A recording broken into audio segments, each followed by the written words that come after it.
राष्ट्र सर्वप्रथम, राष्ट्र सर्वप्रथम, राष्ट्र सर्वप्रथम, राष्ट्र सर्वप्रथम। राष्ट्र सर्वप्रथम की बात कार्यक्रम में आप सभी राष्ट्रवासियों का हार्दिक स्वागत है। प्रधानमंत्री नरेंद्र मोदी ने कांग्रेस और वाम लोकतांत्रिक मोर्चा की पश्चिम एशिया संकट के बारे में गैर जिम्मेदाराना और बेतुकी टिप्पणियों के लिए आलोचना की।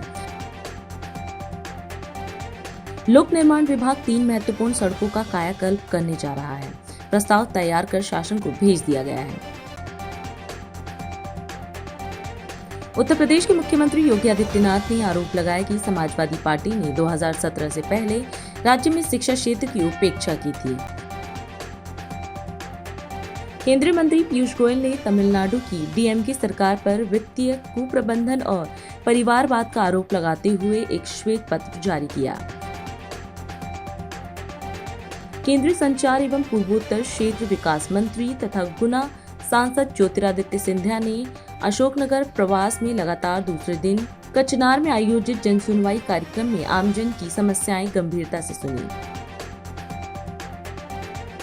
आईआईएम रायपुर के दीक्षांत समारोह को संबोधित करते हुए जयशंकर ने कहा कि भारत ने घरेलू और बाहरी दोनों तरह की चुनौतियों का सफलतापूर्वक सामना किया है। कांग्रेस अध्यक्ष मल्लिकार्जुन खड़गे ने कहा कि देश में गैस की कमी है और लोग लंबी कतारों में इंतजार कर रहे हैं। केंद्रीय शिक्षा मंत्री धर्मेंद्र प्रधान ने तमिलनाडु के सीएम एमके स्टालिन के 3 भाषा फॉर्मूला को हिंदी थोपने के आरोपों को राजनीतिक ध्यान भटकाने का प्रयास बताया। पश्चिम बंगाल की मुख्यमंत्री ममता बनर्जी जब एक चुनावी रैली में भाग लेने के बाद मालदा के मालतीपुर से गाजोल के लिए रवाना हो रही थी, तभी उनके हेलीकॉप्टर के पास एक ड्रोन देखा गया, जो कि उनकी सुरक्षा व्यवस्था में एक चूक मानी जा रही है। दिल्ली में गहराते गैस संकट ने अब छोटे ढाबों और रेहड़ी पटरी पर खाना बेचने वालों की रोजी रोटी पर सीधा असर डाला है।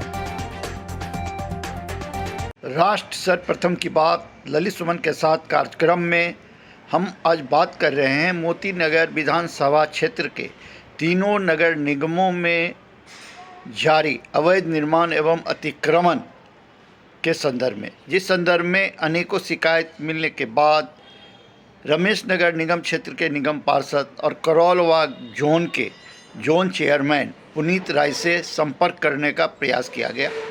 उन्हें कई बार संपर्क करने का दूरभाष से प्रयास करने के बावजूद उनके फ़ोन नहीं उठे। एक सप्ताह पहले भी इंडिया दर्पण समाचार पत्र, डीआईडी न्यूज़ और नेशनल टीवी चैनल सर्वधर्म संगम ने उनसे प्रयास किया था एक इंटरव्यू के लिए, जो उन्होंने आश्वासन दिया था जो कि शनिवार को वे स्टूडियो में पधारेंगे और क्षेत्र के बारे में और जोन के बारे में विस्तार से सब कुछ वे बताएंगे। लेकिन शनिवार और रविवार 2 दिन गुजर गए, न तो उनका कोई फ़ोन उठा, न वे स्टूडियो पर पधारे इंटरव्यू के लिए।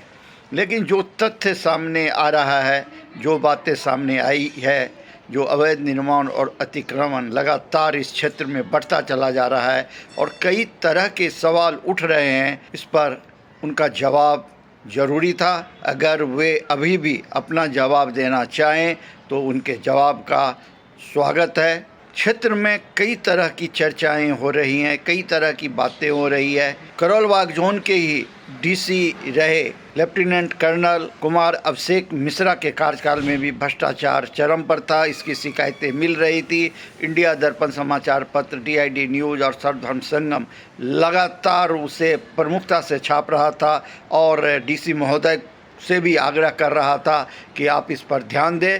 उन्होंने ध्यान नहीं दिया, उनका तबादला हुआ, वे शहादरा नॉर्थ जोन गए और 4 लाख रुपए के रिश्वत लेते हुए वे सीबीआई के हत्थे चढ़े। पहले भी इंडिया दर्पण समाचार पत्र द्वारा कई मुद्दे को गंभीरता से उठाया जाता रहा और बातें सामने आई जो किस प्रकार से भ्रष्टाचार का खेल यहाँ मोतीनगर विधानसभा क्षेत्र में संगठित रूप से चल रहा है। आप इस समाचार को देखिए, जो अभी प्रस्तुत किया जाएगा, जो किस प्रकार से मोती नगर विधानसभा क्षेत्र के रमेश नगर निगम क्षेत्र में, मोती नगर निगम क्षेत्र में एवं करमपुरा निगम क्षेत्र में जारी है। मोती नगर विधानसभा क्षेत्र जो जोन चेयरमैन पुनीत राय का गृह निर्वाचन क्षेत्र में अवैध निर्माण एवं सरकारी भूमि पर अतिक्रमण जोरों शोरों से हो रहा है। कीर्तिनगर टिम्बर मार्केट में लगातार अवैध निर्माण एवं सरकारी भूमि पर अतिक्रमण किया जा रहा है। बैक लेन पर कब्जा बढ़ रहा है। दुकानों एवं इंडस्ट्रियल एरिया पर नक्शा के विरुद्ध ऊंचे भवन निकाले जा रहे हैं। 200-200 गज के 3 प्लॉट को जोड़कर 600 गज में A31, 32, 33 में पुरानी नींव पर जहां 3 मंजिला डाला गया, वहीं आगे पीछे छज्जे निकालकर सरकारी भूमि पर अतिक्रमण किया गया है। कीर्तिनगर टिम्बर मार्केट के 2/63, 1/57, 2/89, A116 और A95 WHS में भी अवैध निर्माण किया जा रहा है, जिस संबंध में लगातार जुड़े रहने के बाद भी इस प्रॉपर्टी को बुक नहीं किया गया। कमर्शियल निर्माण को बुक किया व बेसमेंट सहित 5 मंजिला तक बनाया गया और MCD खामोश है क्यों? A116 बनकर तैयार हो गया। 1/63 में निर्माण कार्य चल रहा है। मानसरोवर गार्डन के मुख्य 80 फुटा सड़क सहित block C, D, E, F, A block में बड़े पैमाने पर अवैध निर्माण हो रहे हैं। वहीं ring road, marble market, WZ31, bank enclave सहित Kirtinagar timber market, furniture market, Kirtinagar industrial क्षेत्र, कीर्तिनगर रेजिडेंशियल क्षेत्र, रामा रोड, मोती नगर DLF में अवैध निर्माण एवं सरकारी भूमि पर अतिक्रमण किया जा रहा है। किए गए सर्वे में यह बात सामने आई है कि DMC एक्ट का पालन नहीं किया जा रहा है। दिखने के लिए नक्शा तो पास कई प्लॉट मालिकों द्वारा कराया गया है, लेकिन नक्शे से अधिक 100% तक निर्माण कर आगे और पीछे की सरकारी भूमि पर भी ठाया और छज्जे तक निकाले जा रहे हैं और 3 वार्ड के जेई अवैध निर्माणकर्ताओं से मोटी रिश्वत लेकर इन अवैध निर्माण और अतिक्रमण को बढ़ावा दे रहे हैं। जोन चेयरमैन पुनीत राय की खामोशी भी चर्चा का विषय बना हुआ है, जबकि निगम पार्षद बनने के बाद क्षेत्र में जारी अवैध निर्माण एवं अतिक्रमण की सूची के साथ उन्होंने तत्कालीन DC को अपने लेटर हेड पर शिकायत लिखते हुए कार्रवाई की मांग की थी। लेकिन चर्चा है कि जेई से 60 गांठ हो जाने के बाद आगे कोई कार्रवाई नहीं हुई। मजे की बात तो यह है कि 1 वर्ष से पुनीत राय करोलबाग जोन के वार्ड समिति के चेयरमैन हैं और इन 1 वर्षों में 50 से अधिक अवैध निर्माण एवं अतिक्रमण मोती नगर विधानसभा क्षेत्र के रमेश नगर, मोती नगर, करमपुरा निगम क्षेत्र में हो चुके हैं और आज की तारीख में भी दर्जनों अवैध निर्माण जारी हैं। करोलबाग जोन के नए DC के रूप में दिलखुश मीना ने पदभार ग्रहण किया है और देखना ये है कि वह करोलबाग जोन में व्याप्त भ्रष्टाचार को रोकने में कितना सफल होते हैं, क्योंकि करोलबाग जोन के डिप्टी कमिश्नर रहे लेफ्टिनेंट कर्नल अभिषेक मिश्रा के कार्यकाल में भी बड़े पैमाने पर भ्रष्टाचार की बातें सामने आई थी और उनका तबादला हो गया था। वह अभी हाल ही में शहादरा नॉर्थ जोन DC के पद पर तैनात थे और 4 लाख रिश्वत लेने के जुर्म में CBI के हत्थे चढ़े और जेल की सलाखों के पीछे कैद है।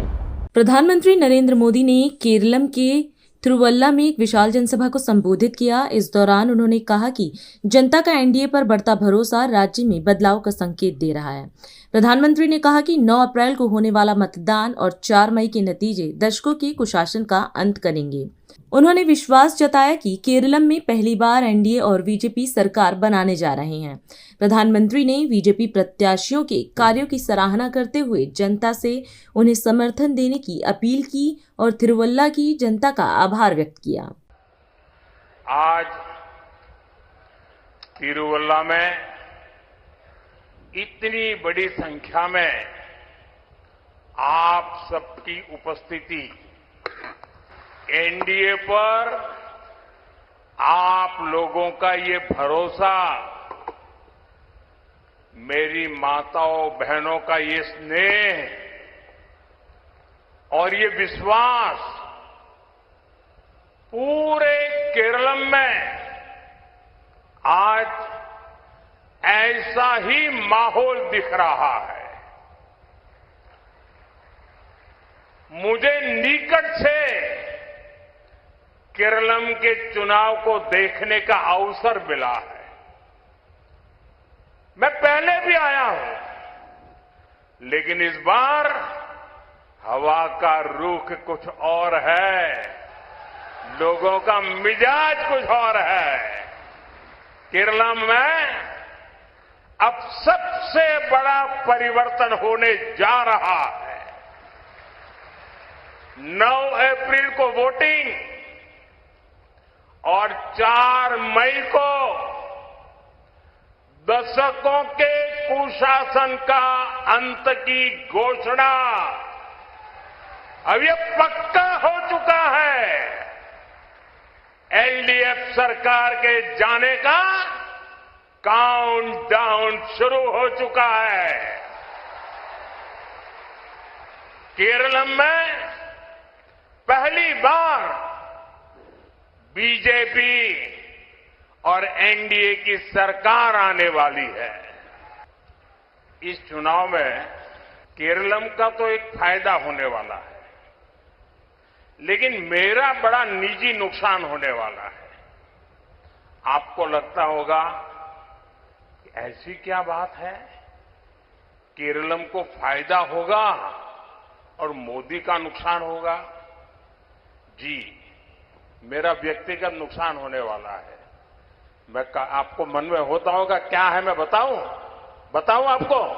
ये जो अनूप लड़ रहा है ना चुनाव आपके यहां, ये पिछले 5 साल से मेरे साथ काम करता है और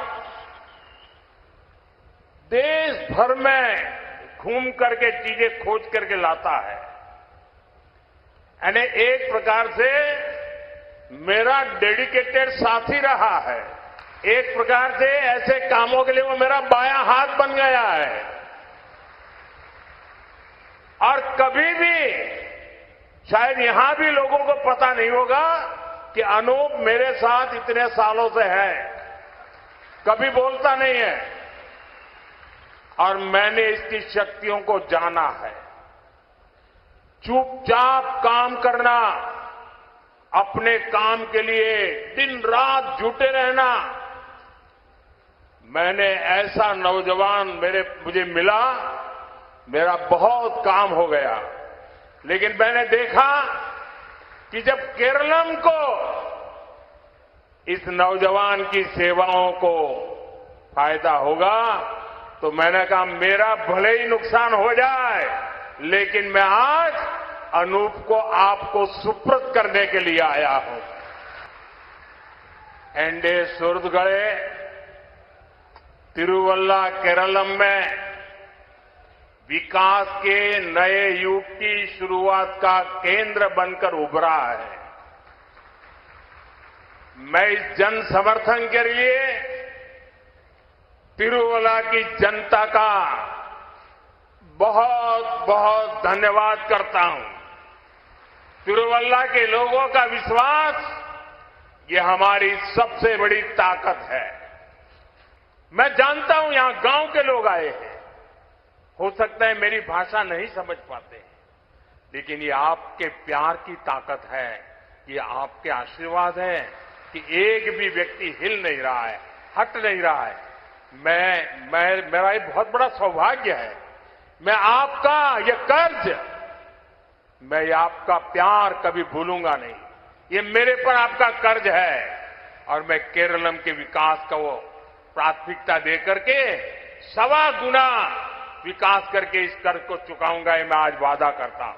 लखनऊ में भारतेंदु नाट्य अकादमी के स्वर्णिम 50 वर्ष पूरे होने पर भव्य कार्यक्रम आयोजित किया गया, जिसमें मुख्यमंत्री योगी आदित्यनाथ शामिल हुए। इस अवसर पर उन्होंने अकादमी की गौरवशाली यात्रा के लिए बधाई दी और इसके सांस्कृतिक योगदान की सराहना की। मुख्यमंत्री ने कहा कि वंदे मातरम जैसी प्रस्तुतियों को हर जनपद तक पहुंचाया जाना चाहिए ताकि सांस्कृतिक जागरूकता को बढ़ावा मिले। उन्होंने अकादमी को आगे बढ़ाने में महत्वपूर्ण भूमिका निभाने वाले राज बिसारिया को श्रद्धांजलि अर्पित की और संस्थान के समृद्ध इतिहास पर भी प्रकाश डाला। भारतेंदु नाट्य अकादमी की स्वर्ण जयंती समारोह के अवसर पर आयोजित आज के इस कार्यक्रम में समारोह में उपस्थित इस अकादमी से जुड़े हुए पूर्व छात्र, प्रमुख रंगकर्मी और अन्य सभी उपस्थित सम्मानित महानुभाव, बहन और भाइयों, मैं सबसे पहले अकादमी को 50 वर्ष की शानदार यात्रा के लिए हृदय से बधाई देता हूं।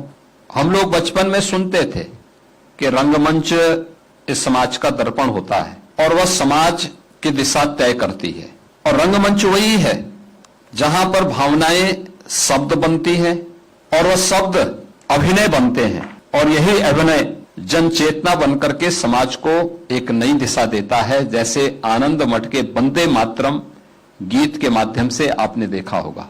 यानी वह गीत अपने आप में यह कहने के लिए पर्याप्त है कि राष्ट्रभक्ति क्या होती है, स्वराज का महत्व क्या है, पराधीनता क्या होती है।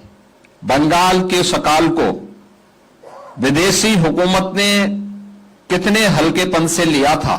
लोग भूखों मर रहे हैं, स्पेनिश फ्लू का शिकार हो रहे हैं, लेकिन अंग्रेज सरकार के कानों में जूं नहीं रेंग रहा था।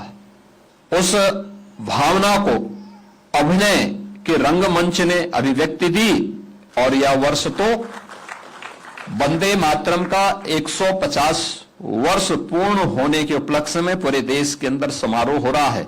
स्वाभाविक रूप से वंदे मातरम का जो ये प्रस्तुति है, यह भारतेंदु नाटक अकादमी को हर एक स्तर पर, हर जनपद में इसके कार्यक्रम आयोजित करने चाहिए, हर स्कूल कॉलेजेस में करने चाहिए, और संस्कृति विभाग को ने इसके लिए धनराशि उपलब्ध करवानी चाहिए।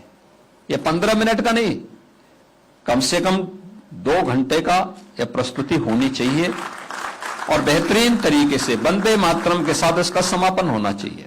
याद रखना, जब मंचन के स्तर पर और मंचन हो, उस समय खड़े होने की आवश्यकता नहीं, आप प्रारंभ में या अंत में अलग से उसका गायन करवाइए, लेकिन मंचन के दौरान लोग उसके बारे में देखें, उस क्रूरता के बारे में, उस त्रासदी के बारे में लोगों को एहसास कराने की आवश्यकता है।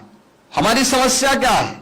हम अपने नायकों को सम्मान देने में परहेज करते हैं, और यही कारण है कि एक समय हमारे संस्थानों पर ऐसे लोगों का कब्जा हो गया था जो पेशेवर गुंडे और माफिया को हीरो के रूप में, नायक के रूप में प्रस्तुत करते थे, और जो समाज के सही नायक हैं उन्हें समाज के सामने खलनायक के रूप में प्रस्तुत करने की जो प्रवृत्ति थी, उसका परिणाम था कि समाज में उसी प्रकार के चरित्र सामने आते हुए दिखाई दिए।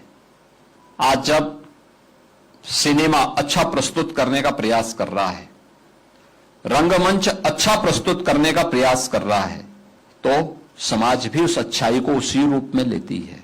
और भारतीय समाज क्या चाहता है? अगर समाज की उन संवेदनाओं को देखना है तो हमें देखना होगा कि अब तक का दुनिया का सबसे लोकप्रिय सीरियल कोई हुआ है तो रामायण हुआ है। रामायण हुआ है, उसकी कोई तुलना नहीं हो सकती है। यह भारतीय समाज है, अपनी परंपरा को, अपनी संस्कृति को, अपनी विरासत को सम्मान देना जानता है। मैं यहां पर जितने भी ऐसे इस एकेडमी से जुड़े हुए पूर्व पदाधिकारी हैं, इस एकेडमी को आगे बढ़ाने वाले राजविसारिया जी की स्मृतियों को मैं नमन करता हूं, और उनसे जुड़े हुए जो भी यहां के पुराने कलाकार थे, पुराने रंगकर्मी थे, उन सबको आगे यहां पर मैं इस अवसर पर स्मरण करते हुए उन्हें स्मृतियों को मैं नमन करता हूं। जो आज हैं उनको सम्मानित करने का काम भी आप लोगों ने किया है, अच्छा प्रयास है। अपने नींव के पत्थरों को आपने टटोलने का काम किया है, उन्हें सम्मानित करने का काम किया है, और विश्वास करता हूं कि नई पीढ़ी को और पुरातन पीढ़ी को जोड़ करके आप आगे बढ़ेंगे, परिणाम आएगा, जरूर परिणाम आएगा, उसमें कोई संदेह नहीं होना चाहिए। अभी समय है एक ब्रेक का, हम चलते हैं ब्रेक पर, आप कहीं जाए नहीं, छोटा सा ब्रेक। श्रेया फर्निशिंग लेकर आया है आपके लिए होम कलेक्शन, जिसमें आपको मिलता है upholstery fabric, designer curtains, home and office decoratives, carpets and sofa cover कम से कम दाम में कीर्ति नगर में आपके लिए उपलब्ध है। Kamal Buildtech Private Limited, fulfilling promises. With our professional team and experience of delivering projects, in past we guarantee you peace of mind and top quality work in an affordable price. और अधिक खबरों के लिए आप हमारे YouTube channel दैनिक India दर्पण को अभी सब्सक्राइब करें और नोटिफिकेशन के लिए बेल आइकन को प्रेस करना ना भूलें। राष्ट्र सर्वप्रथम की बात कार्यक्रम में ब्रेक के बाद एक बार फिर आप सभी राष्ट्रवासियों का स्वागत है। हरियाणा के मुख्यमंत्री नायाब सैनी ने जिंद में विभिन्न विकास परियोजनाओं का उद्घाटन और शिलान्यास किया। इस दौरान जनसभा को संबोधित करते हुए उन्होंने कहा कि यह भूमि परिश्रम और प्रकृति का प्रतीक है। मुख्यमंत्री ने धन्यवाद रैली में मिले जन समर्थन के लिए जनता का आभार जताया और कहा कि प्रधानमंत्री के नेतृत्व में तीसरी बार सरकार बनाकर सेवा का अवसर मिला है। उन्होंने भरोसा दिलाया कि जिंद में विकास की गति नहीं रुकेगी। मुख्यमंत्री ने बताया कि जिंद विधानसभा क्षेत्र में करोड़ों रुपए की परियोजनाओं का उद्घाटन और शिलान्यास किया गया है। साथियों, जिंद की यह भूमि, ये परिश्रम और प्रगति का ये संगम रही है। साथियों, हरियाणा की ये वो धड़कन है जहां जब किसान अपना पसीना मिट्टी में मिलाता है तो देश के अन्न भंडार भरने का काम यहां का मेरा किसान करता है। इस वीर भूमि पर आयोजित इस धन्यवाद विकास रैली में आप इतनी भारी संख्या में पहुंचे हैं। साथियों, मैं कहना चाहूंगा, ये धन्यवाद और विकास रैली, धन्यवाद तो मैं आप सबका करने के लिए आया हूं कि आपने लगातार नॉन स्टॉप नरेंद्र मोदी जी के नेतृत्व में तीसरी बार भारतीय जनता पार्टी की सरकार को बनाया है। और विकास की अगर हम बात करें तो विकास की गति ये 3 गुना इस जिंद के अंदर ये आप लोगों को दिखाई दे रही है। साथियों, आपकी यह विशाल उपस्थिति इस बात का जीवंत प्रमाण है कि आपने हमारी सरकार की नीयत, नीति और अंत्योदय के संकल्प पर, अपने समर्थन पर ये नॉन स्टॉप तीसरी बार मोहर लगाई है। इसी अटूट विश्वास की शक्ति है कि हरियाणा में भारतीय जनता पार्टी को लगातार आपका तीसरी बार आशीर्वाद मिला है। साथियों, ये हमें तीसरी बार यहाँ आप सबकी सेवा करने का ये सौभाग्य प्राप्त हुआ है। इसके लिए मैं आप सबका पुनः दिल से हार्दिक आभार भी व्यक्त करता हूँ। साथियों, आपको मैं विश्वास दिलाता हूं कि ये जिंद के विकास में, इस विकास के पहिए को हम रुकने नहीं देंगे। इसको 3 गुना गति से आगे बढ़ाने का काम ये हमारी सरकार करेगी। हम कोई कोर कसर यहाँ के विकास के लिए नहीं छोड़ेंगे। साथियों, मैं आज जब यहाँ आपके बीच आया हूं तो विकास की एक नई दिशा इस क्षेत्र को मैं आज देने के लिए आपके बीच में उपस्थित हुआ हूं। साथियों, मैंने अभी आपके बीच में अभी लगभग जिंद विधानसभा के लिए, एक विधानसभा के लिए, जिंद की विधानसभा के लिए 253 करोड़ और के 15 विकास कार्यों की परियोजनाओं के उद्घाटन और शिलान्यास करने का मुझे अवसर मिला है। साथियों, 253 करोड़ रुपए के जिंद की तस्वीर को हमारी सरकार ने पिछले 10 वर्षों के अंदर 11 वर्षों में नरेंद्र मोदी जी के नेतृत्व में साथियों बदलने का काम किया है। और मुझे खुशी है कि इनमें से 112 करोड़ 14 लाख रुपए की लागत के 3 उद्घाटन किए हैं और 140 करोड़ 87 लाख रुपए की लागत के 12 शिलान्यास भी हमने किए हैं। साथियों, मैं ये भी बताना चाहता हूं कि इस हलके के विकास को गति देने के लिए हमने पिछले 11 वर्षों में यहां पर 125 सीएम अनाउंसमेंट किया था। 125 पिछले 11 वर्षों में, मुझे गर्व है बताते हुए 103 अनाउंसमेंट का काम हमने पूरा कर लिया है और बाकी के ऊपर गति से काम चल रहा है। साथियों, इसे अन्न भंडार भरने वाले किसानों की ये भूमि को लंबे समय से साथियों नजरअंदाज इसको किया जा रहा था। और मैं अलग से जींद के जो ग्रामीण क्षेत्र के हमारे गांव हैं उनके लिए मैं 5 करोड़ रुपया अलग से देकर के जाता हूं। आइए हम सब मिलकर के एक नए समृद्ध और सशक्त हरियाणा के निर्माण का हम संकल्प लें। मैं आप सबका दिल से आभार व्यक्त करता हूं। लोकसभा में विपक्ष के नेता राहुल गांधी ने असम के गोलाघाट में एक जनसभा को संबोधित किया, जिसमें 2026 के विधानसभा चुनाव से पहले कांग्रेस के अभियानों को तेज किया गया। वहीं उन्होंने 100 दिन के अंदर जुबिन गर्ग के मुद्दे पर कार्रवाई का आश्वासन दिया। वहीं महिलाओं के खाते में हर महीने पैसे ट्रांसफर करने की बात कही। साथ ही यदि कोई महिला बिजनेस शुरू करना चाहती है तो उसके खाते में 50,000 रुपए की सहायता देने की बात कही। साथ ही 10 लाख लोगों को जमीन का पट्टा, इसके अलावा कई विकास कार्यों का वादा भी किया। उन्होंने राज्य में भ्रष्टाचार और वर्तमान भाजपा सरकार की नीतियों पर निशाना साधा तथा पार्टी के विकास के दृष्टिकोण को सामने रखा। वहीं कांग्रेस पार्टी के प्रत्याशी को भारी मतों से विजय बनाने की भी अपील की। भाइयों और बहनों, प्रेस के हमारे मित्रों, कांग्रेस पार्टी के गठबंधन के प्यारे कार्यकर्ताओं, आप सबका यहाँ बहुत बहुत स्वागत, नमस्कार। असम की सोच है, शांति से रहो, नफरत मत फैलाओ, मोहब्बत से काम करो, अहंकार को मिटाओ, भाईचारा फैलाओ। ये आपके सारे के सारे लीडर्स ने यही बोला है, चाहे वो शंकर देव जी हो, भूपेन हजारिका जी हो, जुबिन गर्ग जी हो।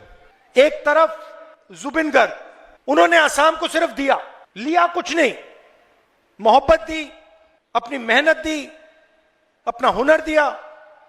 और दूसरी तरफ आपके चीफ मिनिस्टर, वो सिर्फ असम से लेते हैं, सिर्फ लेते हैं और कुछ नहीं करते। अब यहां पे चुनाव हो रहा है, सवाल उठता है कांग्रेस पार्टी आपके लिए क्या करेगी? सबसे पहला काम जुबिन गर्ग के साथ जो हुआ उस पर कार्रवाई और जस्टिस फॉर जुबिन गर्ग। और 100 दिन के अंदर justice for Zubeen Garg, number 1। Number 2, unconditional monthly cash transfer, हर महिला के बैंक अकाउंट में हर महीने अनकंडीशनल पैसा। और अगर असम में कोई भी महिला बिजनेस चालू करना चाहती है तो बिजनेस शुरू करने के लिए महिला के बैंक अकाउंट में 50,000 रुपए। दूसरा काम जमीन का, 10 लाख जो इंडिजिनस लोग हैं, यहां पे आपका भी पोस्टर लगा हुआ है, आपका जो एक सोनिया पट्टा है उसको हम मियादी पट्टा में बदलने जा रहे हैं। 10 लाख लोगों को परमानेंट पट्टा कांग्रेस पार्टी की सरकार देने वाली है। ये आपके चीफ मिनिस्टर आपकी जमीन छीनते हैं, हम 10 लाख लोगों को जमीन का परमानेंट अधिकार देने जा रहे हैं। जो हमारे सीनियर सिटीजन्स हैं उनको 1250 रुपए हर महीने बैंक अकाउंट में पैसा, पेंशन, और उनके लिए डेडिकेटेड मंत्रालय असम की सरकार में। और आखिरी बात, जो हमारा हेल्थ केयर सिस्टम है, हर परिवार में कोई ना कोई कभी ना कभी बीमार होता है।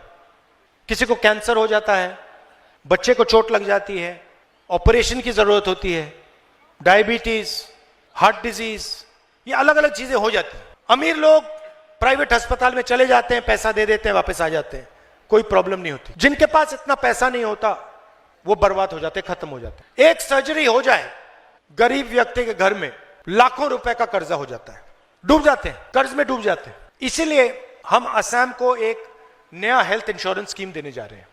असम के हर परिवार को मेडिकल ट्रीटमेंट के लिए 25 लाख रुपए देने जा रहे हैं। आपको चोट लगे, किसी को दिल का दौरा पड़े, कैंसर हो, कुछ भी हो, हर परिवार के पास 25 लाख रुपए का रिजर्व होगा इलाज करवाने के लिए।